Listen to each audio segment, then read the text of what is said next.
ఆరోదిగా యూదా ఇస్కరియోతు. లూకా సువార్త 22వ అధ్యాయము, లూకా సువార్త 22వ అధ్యాయము, ఇస్కరియోతు యూదా చేసిన మోసము. చదవండి 48వ వచనం. లూకా సువార్త 22వ అధ్యాయము. యేసు యూదా, నీవు ముద్దు పెట్టుకొని మనుష్య కుమారుని అప్పగించుచున్నావా అని వానితో అనగా ఆయన చుట్టూ ఉన్నవారు జరగబోవు దాన్ని చూచి, ప్రభువా, కత్తితో నరుకుదుమా అని ఆయన. ఇక్కడ చూడండి, యూదా ఇస్కరియోతు ఇదిగో మోసం చేసినాడు. వెండి నాణాలకు అమ్ముడుపోయి యేసు ప్రభువును అప్పగించినాడు. ఏం చేసినాడు తెలుసా? ముద్దు పెట్టుకున్నాడు, అప్పగించినాడు. యేసు ప్రభువుని ఏం చేసినాడు? మోసం చేస్తున్నాడు. యేసు ప్రభుతో పాటు ఉండి, యేసు ప్రభుతో పాటు తినుచూ, యేసు ప్రభుతో పాటు తిరుగుచూ యేసు ప్రభుని ఏం చేసినాడండి? మోసం చేసినట్టుగా చూస్తుంటాం. ఈ దినాల్లో మనం చూడగలుగుతున్నాం. మోసము ఏంటిది? మోసము.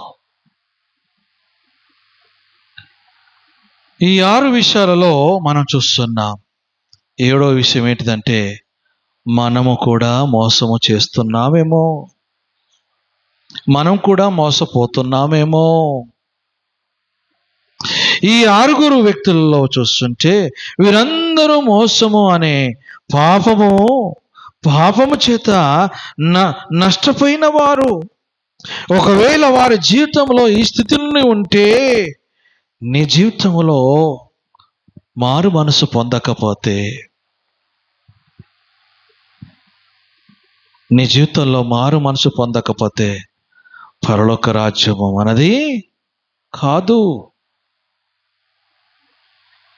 దేవుని బిడ్డలమైన మన జీవితంలో ఈ 6 నుంచి మరి 7వ విషయం అంటే, మనం కూడా మోసపోతున్నామేమో. మనుషుల చేత మనము మోసపోతూ, మన తోటి వారు మనల్ని మోసం చేస్తున్నారేమో. సమాజంలో చూస్తున్నాం, ఎక్కడ చూసినా మోసమే. ఒక సేవకుడు మరొక సంఘానికి మోసం చేస్తున్నాడు. ఒక సేవకుడు సంఘానికి పాడు చేయగలుగుతున్నాడు. ఒక తోటి విశ్వాసి మరొక తోటికి మరి మోసము చేస్తున్నాడేమో. నేను విశ్వాసి అని గొర్రె యొక్క బొచ్చును ధరించుకొని ఆయన తోడేలు, కానీ ఆ తోడేలు గొర్రె యొక్క బొచ్చును ధరించుకొని నేను కూడా విశ్వాసినని ఇదిగో తోటి విశ్వాసిని మోసం చేస్తున్నాడు. మరొక విశ్వాసికి మోసం చేస్తూ మన పిల్లలను చూస్తాము. పిల్లలు తల్లిదండ్రులను మోసం చేస్తున్నారేమో. ఏం తెలుస్తుంది? నేను ఏం చేసినా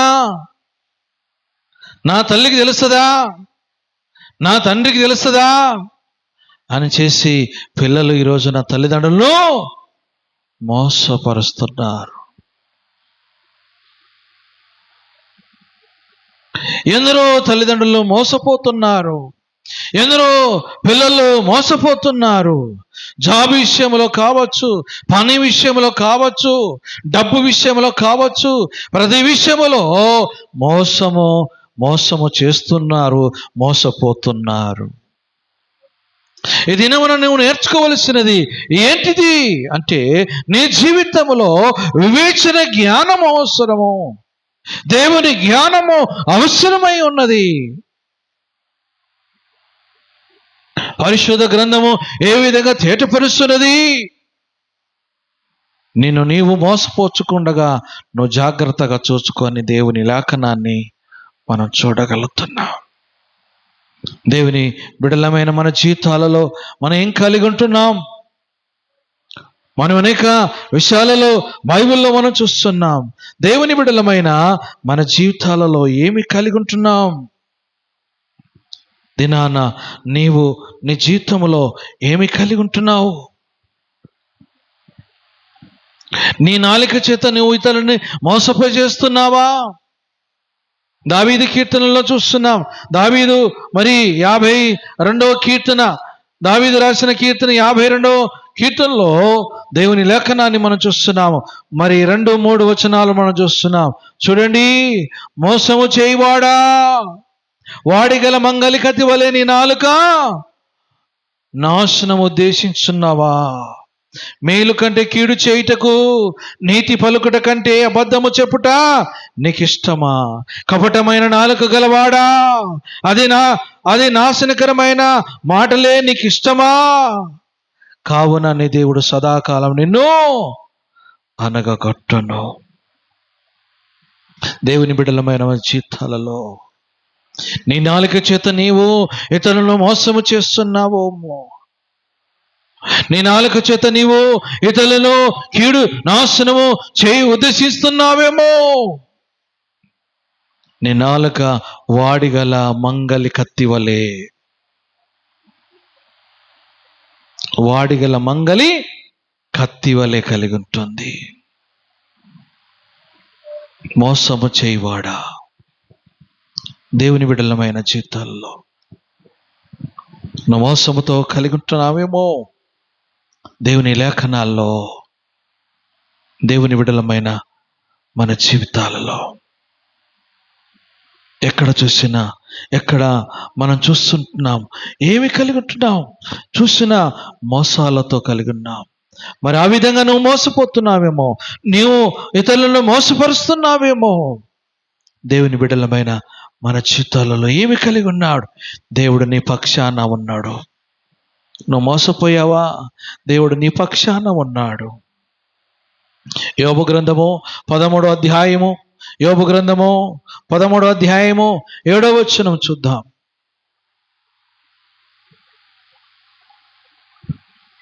దేవుని పక్షముగా మీరు అన్యాయ వాదన చేయుదురా, ఆయన పక్షముగా మీరు మోసములు పలుకుదురా. యోబుతో దేవుడు మాట్లాడుచున్నాడు.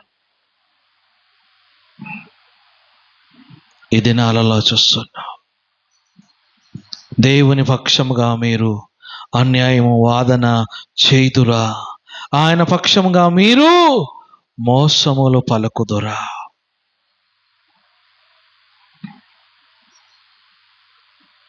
మనం మోసములు పలుకుతున్నామేమో.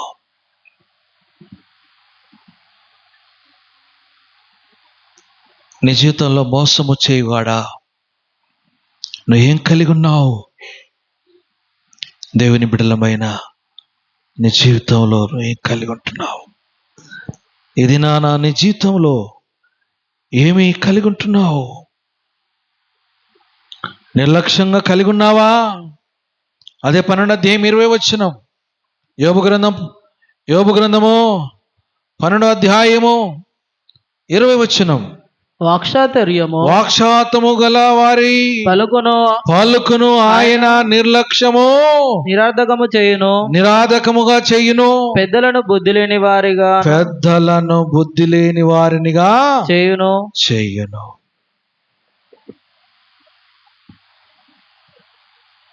నీ జీవితంలో, నీ హృదయంలో మోసము కలదా?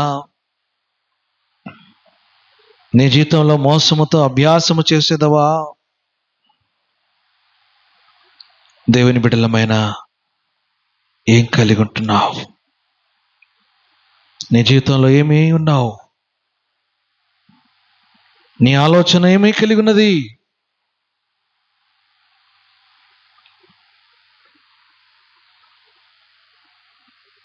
మరి నీ జీవితంలో ఏ విధంగా కలిగి ఉన్నావు? నువ్వు మోసపోతున్నావేమో. అందుకే కీర్తనకాడైన దావీదు రాసిన ఒక మాటను చదువుకొని మనం ముగించుకుందాం. కీర్తన 101 కీర్తన, కీర్తన 101 కీర్తన,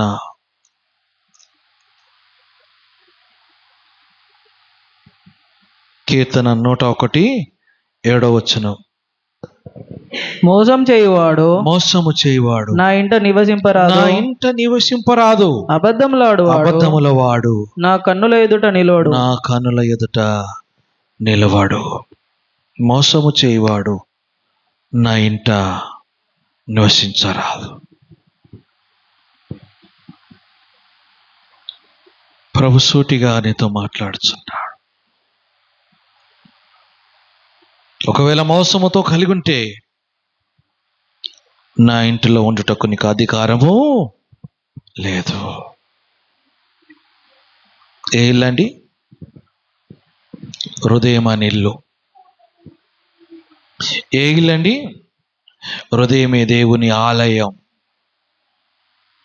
ఏ ఇల్లండి? పరలోకములో. ఒకవేళ ఈ విధంగా కలిగి ఉంటున్నావేమో, సర్పము నన్ను మోసపుచ్చిందని అవలాగా మాట్లాడుచున్నావేమో. ఇదిగో లాబాను అనగా యాకోబు నన్ను మోసము చేసినాడని మాట్లాడుచున్నావేమో. ఇదిగో ఇదిగో నాకు రాయేలు అనగా మరి రాయేలు పొందవలసి లేయను చేసుకున్నానని ఇదిగో లాబాను మోసము చేస్తున్నాడేమో. హిజ్కియా ఈ విధంగా మోసం చేస్తున్నాడేమో. ఇస్కరియోతు ఈ విధంగా మోసం చేసినాడని నీ జీవితంలో ఆ విధంగా మోసముతో కలిగి ఉన్నావేమో. ఇది నన్ను నీవును పరీక్షించుకొనుటకు. నీ హృదయములో ఏమున్నది? మోసముతో నిండి ఉన్నదా? ఆ మోసము కపటముతో కలిగిన ఒక జీవితం నీ జీవితంలో కలిగి ఉంటే ఇది నన్ను మార్చుకోమని ప్రభు మాట్లాడుచున్నాడు. ఆ కపటము, ఆ మోసము నీ జీవితంలో కలిగి ఉంటే నా ఇంట ఉండరాదు అని దేవుని యొక్క వాక్యం సెలవిస్తున్నది. ఒకవేళ పిల్లలు తల్లిదండ్రులను మోసపరుస్తున్నారేమో, తల్లిదండ్రులు పిల్లలను మోసం చేస్తున్నారేమో.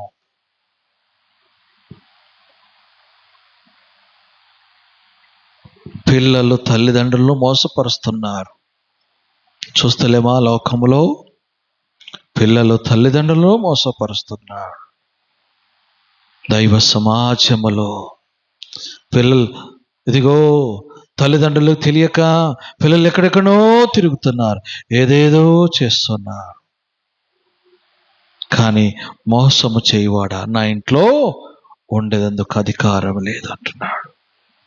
దేవుని బిడ్డల పైన నీ జీవితంలో ప్రార్థన చేస్తున్నానని చెప్పుకుంటూ మోసం చేస్తున్నావేమో. బైబిల్ చదువుతున్నానని చెప్పి మోసం చేస్తున్నావేమో. ఇదిగో తెలియకుండా రహస్యంగా ఫోన్లో మాట్లాడుతున్నావేమో. దేవుడు చూస్తాడా అని చెప్పి నీ జీవితంలో దేవుణ్ణి కన్నుమూస్తున్నావేమో. ఇక్కడ ఎవరున్నారు, ఎవరు లేరు, ఈ నలుగు దిక్కులు అనగా ఈ గదిలో ఎవరు లేరు, నన్ను ఎవరు చూడరు అని నువ్వు కలిగి ఉన్నావేమో. ఇదిగో దేవుడు చూస్తున్నాడు. అన్న దేవుడు నిన్ను చూస్తున్నాడు. నీ జీవితంలో ఏ విధంగా కలిగి ఉంటున్నావు? నీ జీవితంలో ఏమై కలిగి ఉంటున్నావు? దేవుని లోకంలో నీ జీవితంలో ఏమై కలిగి ఉన్నావు? ఇదిగో సాతాను యాకోబు యూదా ఈ విధంగా చేయవారు మరి అపవాది సంబంధులు వారు. ఆ విధంగా నువ్వు కలిగి ఉన్నావా? నిన్ను నీవు పరీక్షించుకో. నువ్వు ఏ విధంగా కలిగి ఉంటున్నావు? నీ జీవితంలో మొదటిగా దేవుని లేఖనాన్ని మనం కలిగి ఉన్నాం. నిజంగా ఏమై కలిగి ఉంటున్నావు? నీ జీవితంలో సర్పము చేసిన మోసము. మొదటిది ఏంటిదని? సర్పము చేసిన మోసం. రెండోది యాకోబు చేసిన మోసము. లాబాను చేసిన మోసము. మికాయేలు చేసిన మోసము. హిజ్కియా చేసిన మోసము. ఆరోది యూదా ఇస్కరియోతు చేసిన మోసం. ఏడోది ఏదైనా మనము మోసం చేస్తున్నామేమో. ఈ రోజున మనం మోసపోస్తున్నామేమో, మనం మోసం చేస్తున్నామేమో. బైబిల్లో మరొక మాట మీకు జ్ఞాపకం చేస్తాను. అపోస్తల కార్యంలో చూస్తాం. అననీయ సిప్పీరా పరిశుద్ధాత్మనే మోసం చేయాలనుకున్నారు. దేవునే మోసపరచాలనుకున్నారు. ఇదిగో అడిగినప్పుడు, అమ్మా ఇంతకే అమ్మాయారంటే ఇంతకే అమ్మాయని చెప్పాడు అననీయ. ఆ డబ్బును దాచుకున్నారు, కొంత ఇదిగో పరిచర్య నిమిత్తం తీసుకొని వచ్చారు. ఏమైపోయింది? అననీయ అక్కడనే చనిపోయినట్టు చూస్తున్నాం. ఇదిగో సిప్పీరా అక్కడనే చనిపోయినట్టుగా చూస్తున్నాం. ఒకవేళ పరిశుద్ధాత్మకని మనము ఈ విధంగా మోసము చేస్తున్నామేమో, ఇది నన్ను పరీక్షించుకొని చూస్తున్నా.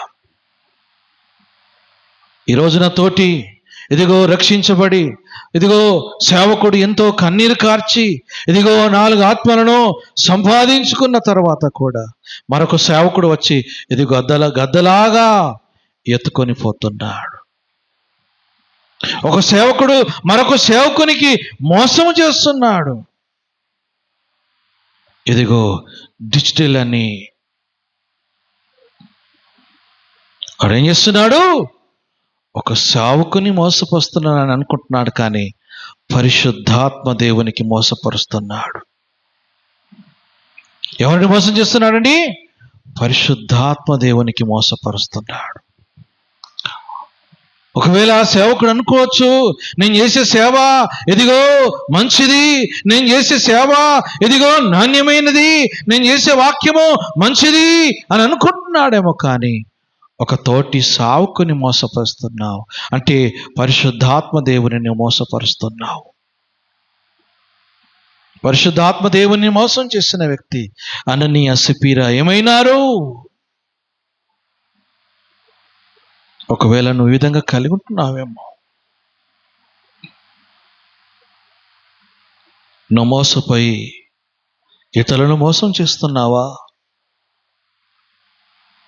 నిన్ను నువ్వు సరి చేసుకున్నట్టు కొరకు ప్రభు పరిశుద్ధాత్మ ద్వారా దేవుడు నీతో నాతో మాట్లాడినాడు.